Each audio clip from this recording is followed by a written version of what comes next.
ಮಹಾರಾಷ್ಟ್ರದ ಗಡಿ ಭಾಗದಲ್ಲಿರ್ತಕ್ಕಂಥ ನಮ್ಗೆ 8 ವರ್ಷಗಳಾಯಿತು ಕಾಗವಾಡ ತಾಲೂಕಾ ಘೋಷಣೆ ಆಗಿ. ಕಾಗವಾಡದಲ್ಲಿ ತಾಲೂಕಾ ಘೋಷಣೆ ಆದಮೇಲೆ ಇಲ್ಲಿ ಇಂದಿರಾ ಕ್ಯಾಂಟೀನನ್ನು ಪ್ರಾರಂಭ ಮಾಡಬೇಕು ಅಂತೇಳಿ ಮಾನ್ಯ ಮುಖ್ಯಮಂತ್ರಿಗಳು ಆದೇಶವನ್ನು ಕೊಟ್ಟರು. ಇಲ್ಲಿ ಇಂದಿರಾ ಕ್ಯಾಂಟೀನ್ ಪ್ರಾರಂಭ ಆಗ್ತಾ ಇದೆ. ಇಲ್ಲಿ ಯಾವುದೇ ರೀತಿಯ ಕ್ವಾಲಿಟಿ ವರ್ಕ್ ಇಲ್ಲಿ ಆಗಿಲ್ಲ. ಯಾವುದೇ ಕೆಲಸ ನೀವು ನೋಡ್ಬೋದಾದರೆ ಯಾವುದೇ ಕಿಟಕಿ ಸರಿಯಾಗಿಲ್ಲ, ಯಾವುದೇ ಬಾಗಿಲು ಸರಿಯಾಗಿಲ್ಲ. ಈ ರೀತಿಯ ದುರ್ಲಕ್ಷ್ಯ ಇಲ್ಲಿ ಆಗಿದೆ. ಕೋಟ್ಯಾಂತರ ರೂಪಾಯಿ ಖರ್ಚು ಮಾಡಿರ್ತಕ್ಕಂಥ ಕರ್ನಾಟಕ ಸರ್ಕಾರ ಈ ರೀತಿ ಅವ್ಯವಹಾರ ಮಾಡಿ ಇಲ್ಲಿ ಯಾವುದೋ ಜನರ ಕಣ್ಣೀರು ಒರೆಸ್ತಕ್ಕಂಥದ್ದು, ಬಡವರಿಗೆ, ದೀನದಲಿತರಿಗೆ, ಶ್ರಮಿಕರಿಗೆ ಒಂದು ಅನ್ನವನ್ನು ಹಾಕ್ತಕ್ಕಂಥ ಯೋಜನೆ ಇಂದಿರಾ ಕ್ಯಾಂಟೀನ್ ಮೂಲಕ ರಾಜ್ಯ ಸರ್ಕಾರ ಜಾರಿಗೆ ತಂದಿರತಕ್ಕಂಥ ಈ ಯೋಜನೆ ಈಗ ಕಾಗವಾಡದಲ್ಲಿ ಹಳ್ಳ ಹಿಡಿದಿದೆ ಅಂತಕ್ಕಂಥದ್ದು ಆಗಿದೆ.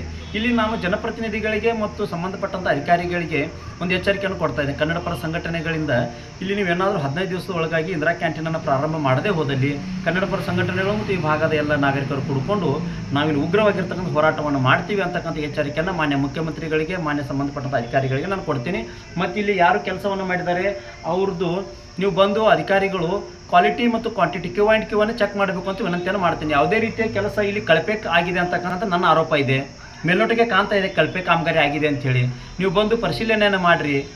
ಯಾಕಂದರೆ ಇನ್ನೂ ಬಾಗಿಲು ಹಚ್ಚಿ ಒಂದು 2-3 ತಿಂಗಳಲ್ಲಿನೇ ಬಾಗಿಲು ಕಿತ್ತುತ್ತೆ ಅಂತ ಹೇಳಿದ್ರೆ ಗಾಳಿ ಬಿಟ್ಟರೆ ಬಾಗಿಲು ಕಿತ್ತುತ್ತಾ ಇದೆ ಅಂತ ಹೇಳಿ ಅಧಿಕಾರಿಗಳು ಹೇಳ್ತಾರೆ ಅಂತ ಹೇಳಿದ್ರೆ ಎಷ್ಟು ನಿರ್ಲಕ್ಷ್ಯ ಆಗಿದೆ ಇಲ್ಲಿ.